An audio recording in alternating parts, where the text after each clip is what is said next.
This is The Drifter. It's a new adventure game that I've already played a little bit of before. I played the demo during Next Fest, but luckily my memory is such that I've forgotten almost everything that happened.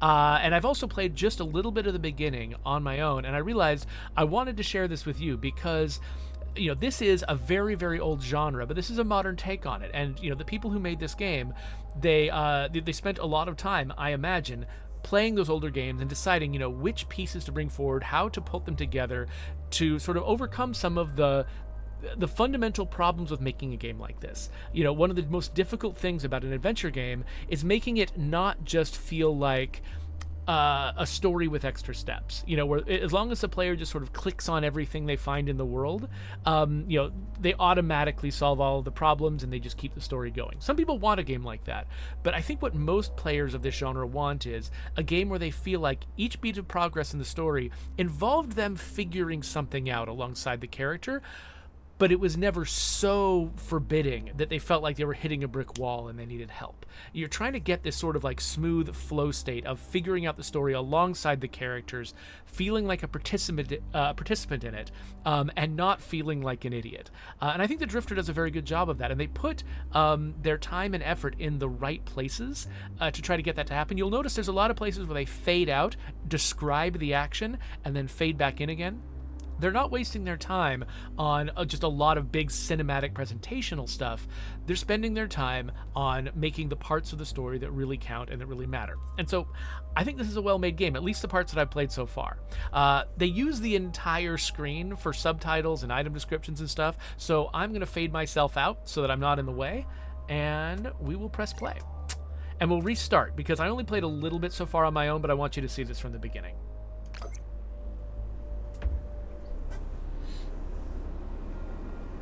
I jumped the car back in Breaker's Cut.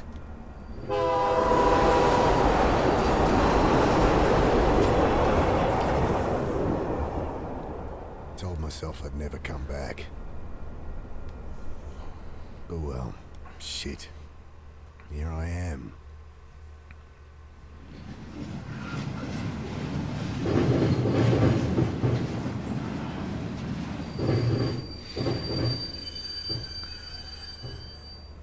This must be me. Damn. Shouldn't have told Annie I'd come. Don't know how she tracked down my number. My strong, big sister. Crying into the phone. Ah, well. So I've forgotten what's going on in his story, which is just fine. We'll discover it together. I'd forgotten also how Australian this game is. It's pretty darn Australian. Okay, time to ditch this old girl. I pull at the door, and it doesn't budge. Great. I stoop to pull back the tarp. Poor old guy had hardly stirred the whole trip, sleeping off one thing or another.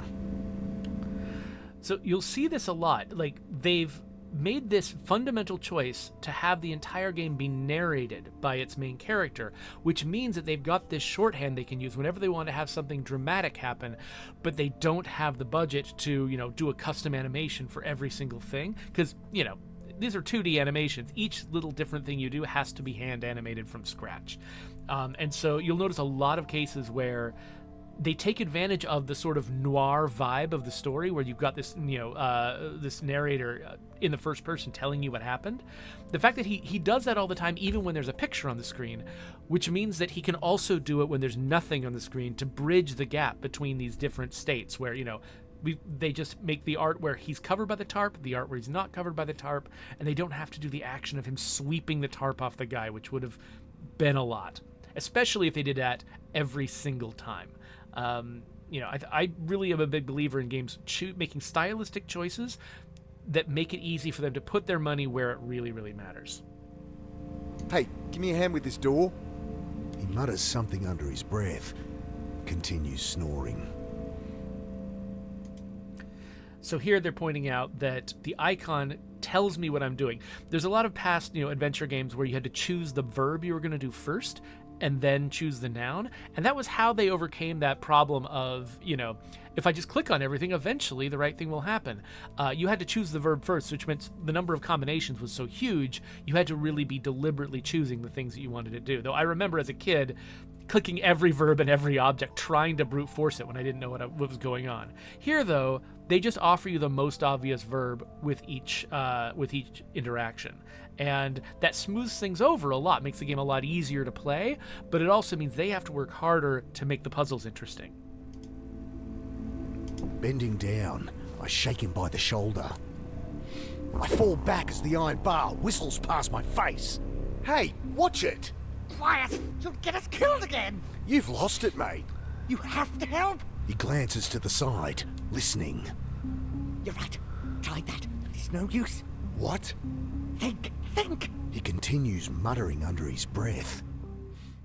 So you'll notice they did animate that interaction, and it's interesting for me to examine the times that they choose to animate and the times they choose not to animate. It sort of gives some added importance and kind of immersion to the moments that they actually do animate. And whenever they do it, I don't know, it feels like they're trying to get you to connect with the characters in that moment in a way that it's a lot harder to, when the screen fades to black. So they definitely do it when they need it, but they are very careful about choosing when they need it.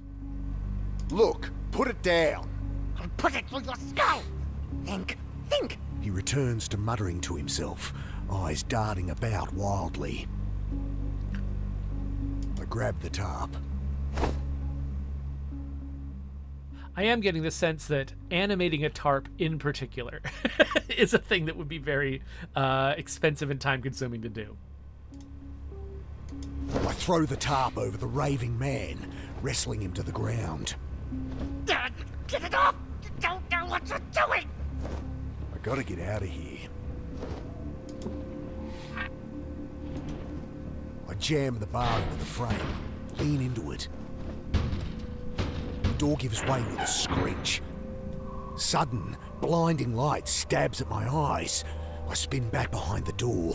The old guy, having finally freed himself, is caught like a rabbit in headlights. What have you done? Ah, shit. Security. The man looks around frantically. Relax, I've been caught freight hopping before and talked my way out of it.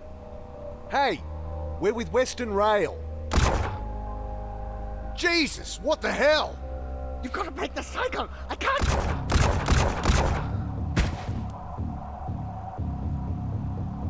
Oh, God!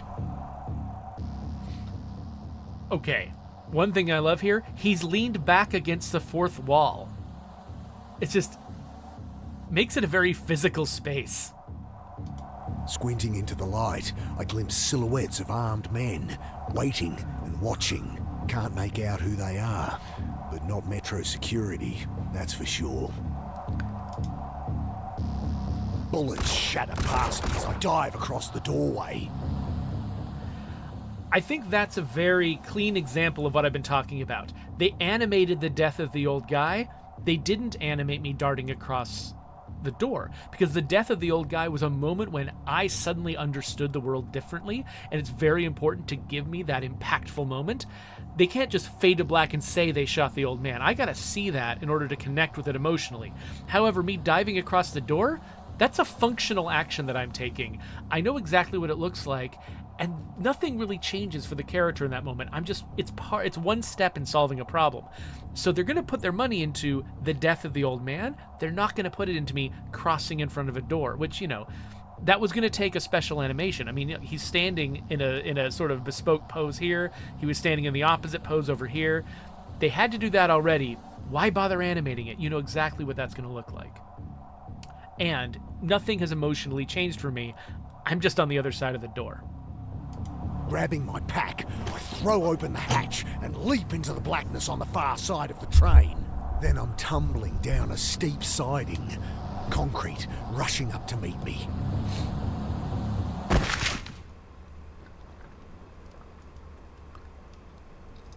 I lie there looking at the sky, trying to process what just happened.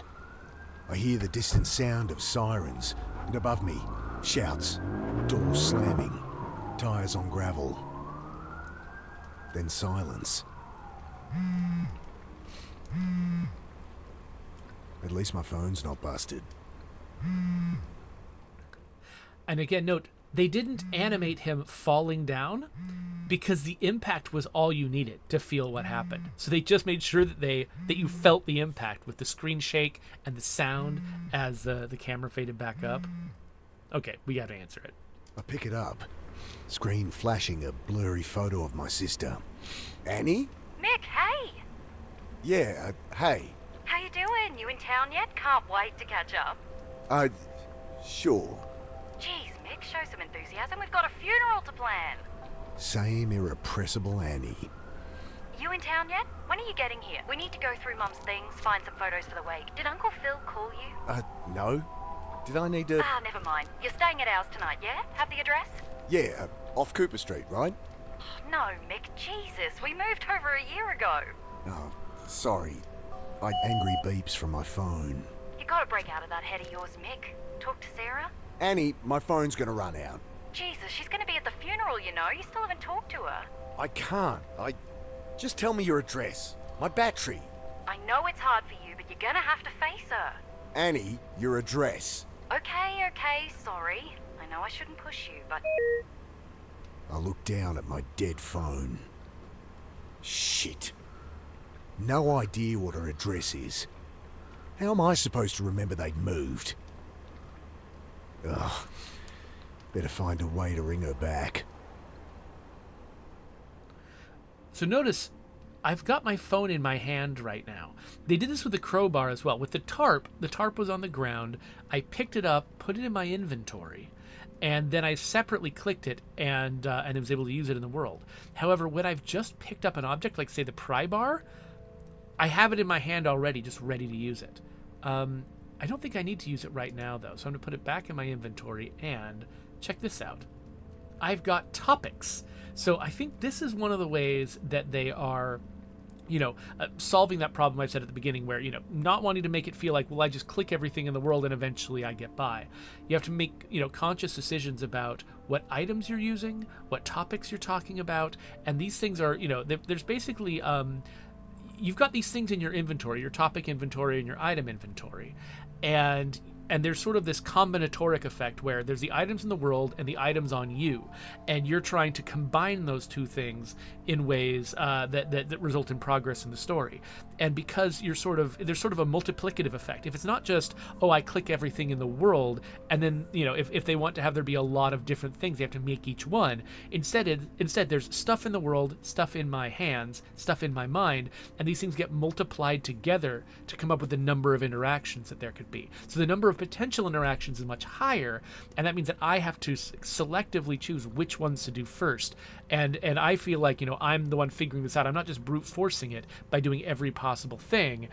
I'm choosing what to do first, and that is sort of my way of feeling some responsibility for how the story goes. So here's a dude. Bill, is that you? Mick, what are you doing here? Bill used to hang out around the shelter where Sarah worked. Known him since I was a kid. Back for a funeral. Mum died. Oh, Mick, I'm sorry. Yeah, it's okay. Long time coming. She'd been sick for a while. You don't sound okay. I don't know.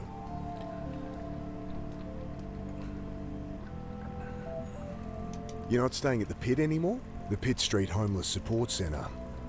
I'd ended up there as a kid. It's where I met Sarah. She had to shut it down, man. Oh, shit. Why? Oh, you should know more than me. Surely Sarah told you. Sarah, my wife. I guess ex-wife now? I haven't talked to her in a long time. Since, Oh, right. Jeez. Sorry, Mick. It's all right. I'm a bit shaken up, to be honest. Just been shot at up on the railway. Jesus. Really? Thought that was some kids playing with fireworks. So what, some trigger-happy Met officers? Couldn't be. They left when they heard sirens. Jesus, Mick. Yeah. I don't know.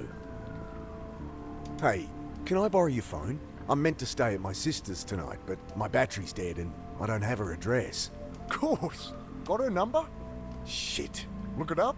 Ah, it'll be unlisted. Could call her practice, but she wouldn't be back in until after the funeral. Fuck. What am I gonna do?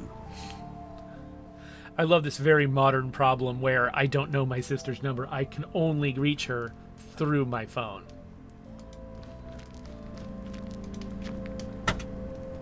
Let's see what the damage is. Electrics look okay. Smashed radiator and a little low on wiper fluid.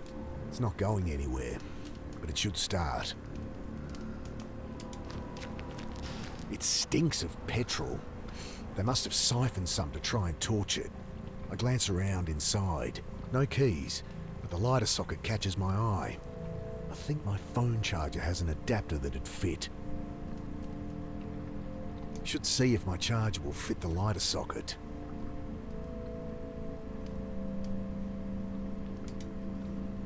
I think my phone charger had a 12-volt adapter for a car. Should still be in my pack. Oh crap, my pack. That was in the train.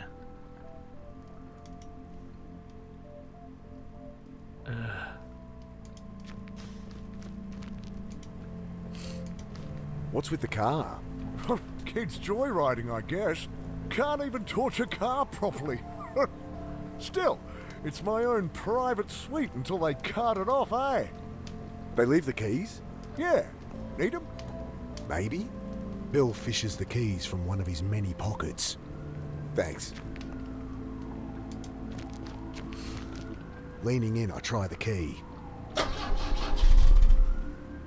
Guess they drained all the fuel trying to burn the bastard. Again, I really appreciate that when I newly acquire an item, they immediately put it into my hand.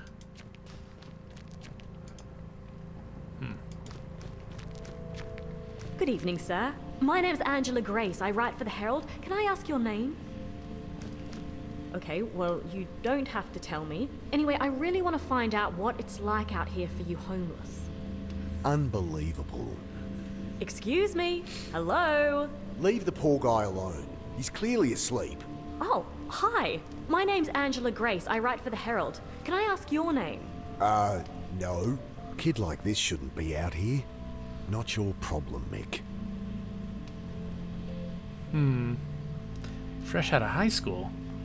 Before I talk to her, let's get the lay of the land. Loose panel on the side. I kick it open. Nothing but a random tangle of wires and tubes.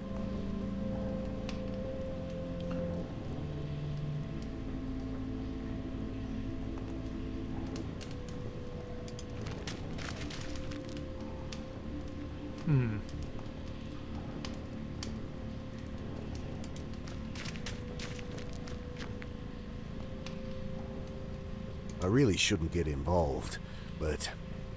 Hey, so... Hi. Right, what are you doing down here? I write for the Herald. I really want to find out what it's like out here for you homeless. You homeless? God help me. Okay, look, I'm not homeless, so... Oh, great. That's great. So how long have you been staying out here, Mr. Carter, and I'm not staying out here. Jesus, will you put that thing away? Sorry, just a few questions. No!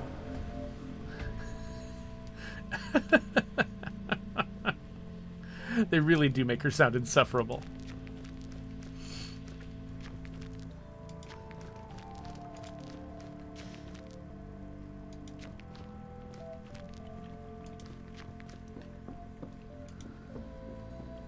I shake the can, slosh of petrol at the bottom. Okay, have a look at this. This character is 2D animated. When he's under this light, he has this little dance of light across his head and shoulders, which changes depending on which direction he's facing. It's like there's this additive layer of light of a certain color that appears on him when he walks in.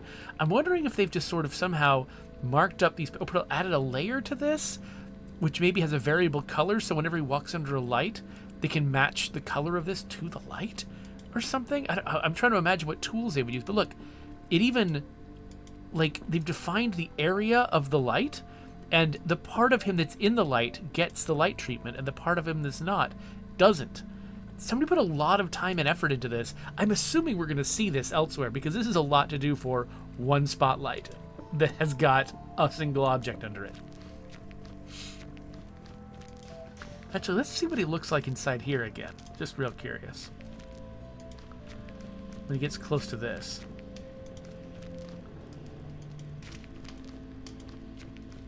Okay, yeah, it's subtle. There is some red on the top of his hair and along the edge of his body when he's standing near this fire. And it looks like it's a different pattern of light than it was under that spotlight. It's coming from the left instead of coming from above. This is a more complex system than I was imagining, I think. That is fast. I really want to, at some point, understand how that works. That's really cool. And if you're not looking for it, it, like, disappears, right? Like, it just looks like, well, yeah, of course that's what a light would do to a character. Like, you don't think about it, but it's actually, I mean, it's crazy. Okay. Right. So I've got the petrol. Metallic smell of old petrol stings my nostrils as it glugs into the tank. All right. Oh, right. The key isn't a separate object. I've just got it, right? Okay. There must be something wrong under here. It sounded like no fuel was getting through. Damn. Still can't see anything wrong. I guess I should try... Wait. That's right. So I can't start the car yet. And I also just don't have my phone charger. I wonder if the... Oh, I wonder if the girl in the tunnel has a phone charger.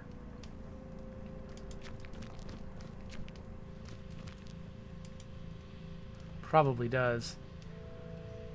Is she going to offer it to me immediately, though? Or should I... This says I should tell her to get lost.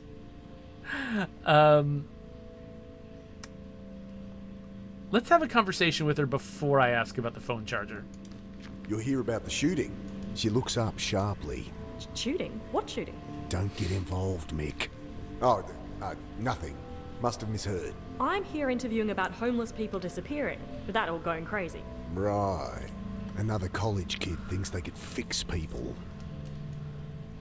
All right. Don't suppose you have a portable phone charger? No. Wait, you have a phone? Yeah? Guess you think just because I don't have a place to stay, I don't have a phone. Well, I don't... Everyone has a phone, lady. Look, Angela, was it? Go home to your warm bed. No one here has any reason to talk to you. I know that. I'm not stupid. She thrusts her hand into her pocket, pulls out a hotel-sized bottle of rum. Got a whole bunch. You look like you could use something to drink. Wow. About as sensitive as I'd expect from a rich city kid. Well, what do you want? Nothing. Just quit with the presumptuous attitude. These are people, not your high school project. I'm 24, and you're one to talk. Patronizing asshole. Whatever. I'll leave him be.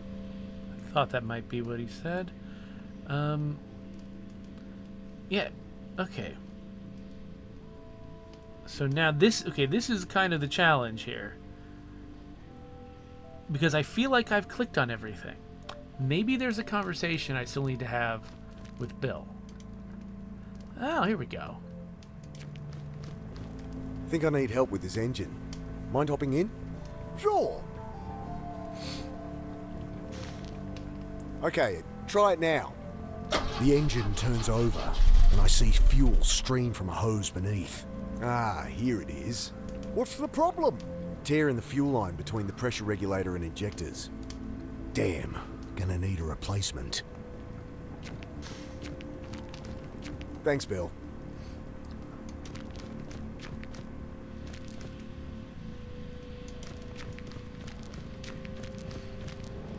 I could use that hose for the car. Come on, you asshole! Bloody thing's screwed in there too tight. Would this help? I glance up. Kid's holding an oversized hunting knife like it's a snake. Jesus. I love this character. What are you doing carrying a knife like that? You know, protection. Jeez, all that's gonna do is get you stabbed. What's wrong with a whistle or pepper spray or something? I can look after myself. Whatever. Can I borrow it? Well, if you can answer my questions. Ugh, God help me. Fine. Great. So, Mr. Carter.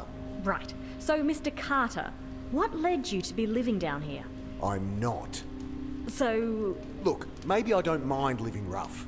Maybe I prefer it to being tied down. But I work, I have places I can stay, I'm fine. Next question. okay, well, surely you've noticed the recent spate of disappearances, not to mention the mental illness-related violent crimes. I'll stop you there. No, haven't heard a thing. You going to help me or not? Ugh. Maybe I should ask Bill.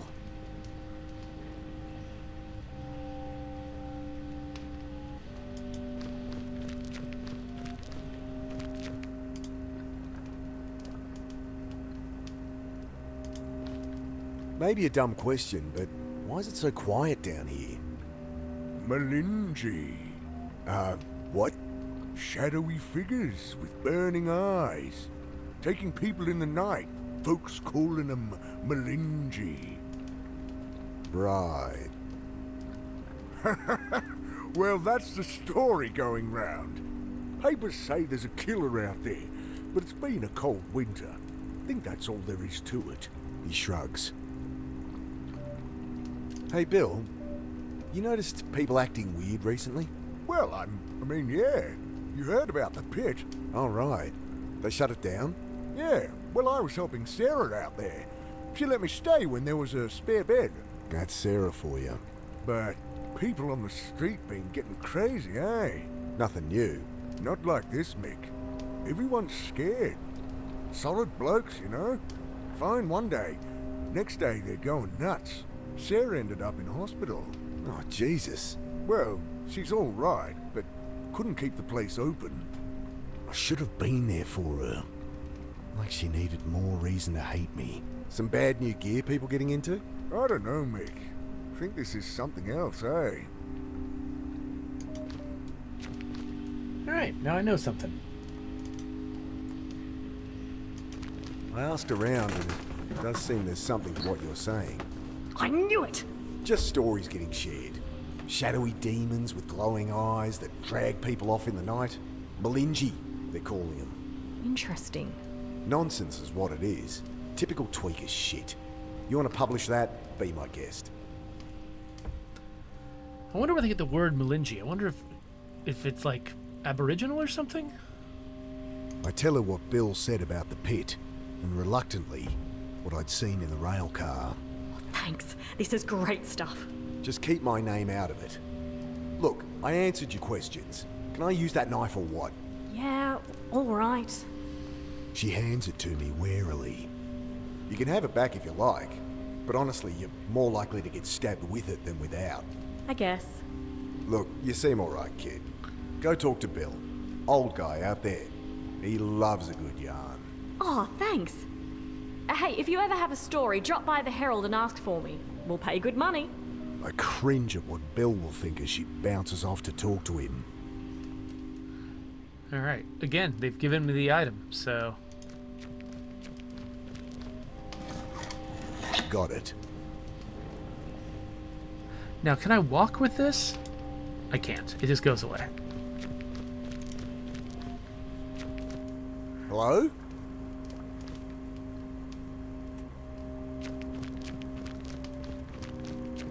The keys are gone. My charger. No! Get off me, you... Ah! Let me go! The hell? What's going on? Please! Jesus, they look like SAS or something. Ah!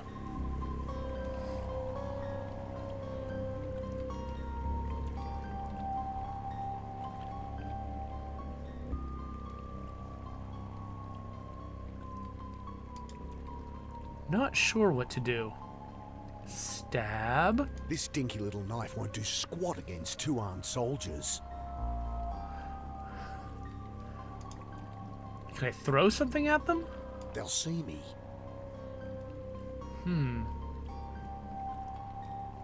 Trying to think, what would I do with this? I mean, I don't... This is me brute forcing. I'm not sure what to do. They'll see me. He's dragging the reporter to the boat. What do they want with her? Was she actually onto something? I think these are the guys that shot the old-timer up at the railway. Shadowy figures with burning eyes. The Malinji?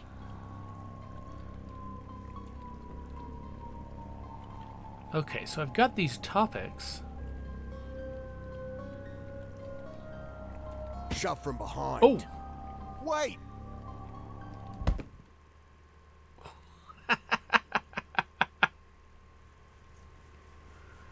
Sudden icy cold shocks me awake. Frozen. Can't move. Can't feel. I see only blackness. Okay, that was great, by the way. I was convinced I was going to have to solve that problem, and then I absolutely could not. Okay, so I've got the knife. I struggle, gasp in panic, and the blackness fills my lungs. Then I have no breath to scream. Right, okay. I try to fight it. Oh God, I try. But the ice in my lungs coils its way to my brain. And I know that I am dying. The cold blackness falls away, leaving only nothing. And I know, somehow, I am dead. But then, every neuron of my brain firing all at once, tearing apart, twisting out in all dimensions, then contracting, speed of light, back into nothing. Sudden icy cold shocks me awake. The same sensations, the same panic from minutes before. Only this time, I remember to hold my breath. Right, so this time, am I able to use the knife? I managed to work the knife from my back pocket and awkwardly saw through the ropes. I wrench the sack from my face. My eyes sting as I blink through the water, trying to get my bearings. Oh, God.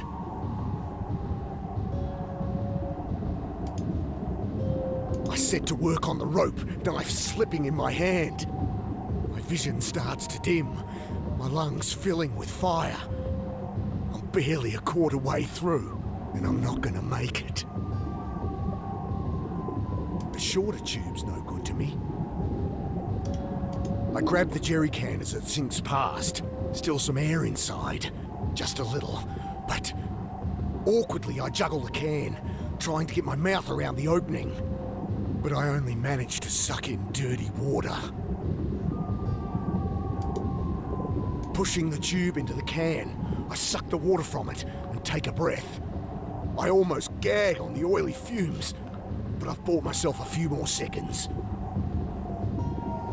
The shorter tube's no good to me. It's not what I meant to do. I return to cutting with renewed strength. At last, the ropes give way. I kick to the surface, glimpse brutalist concrete rising from the chop, and swim towards it.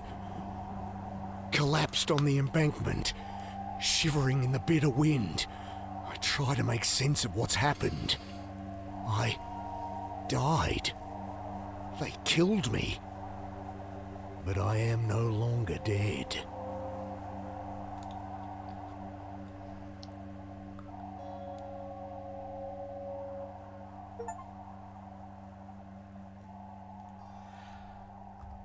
All right. Well, that's the first chapter.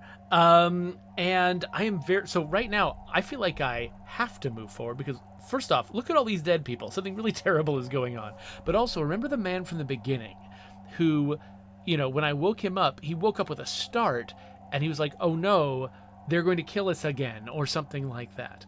Like he already knew what was going to happen. That entire situation was familiar to him and he died a second third time. I don't know how many times he's died there, but he was going through something that maybe I'm going through now.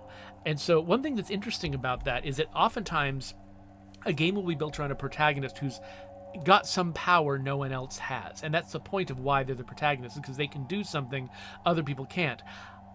It sounds like whatever, reliving the moments before your own death, that seems like that's not a thing that's just happening to Carter. That's happening to lots of people. He's not special. And if he's going to be the solution to this problem somehow or another, it's going to be because of, how clever he is or the choices that he makes, and not just because he's been magically granted some special ability that puts him above other people. And I really like that kind of story more than I like the Chosen One type of story.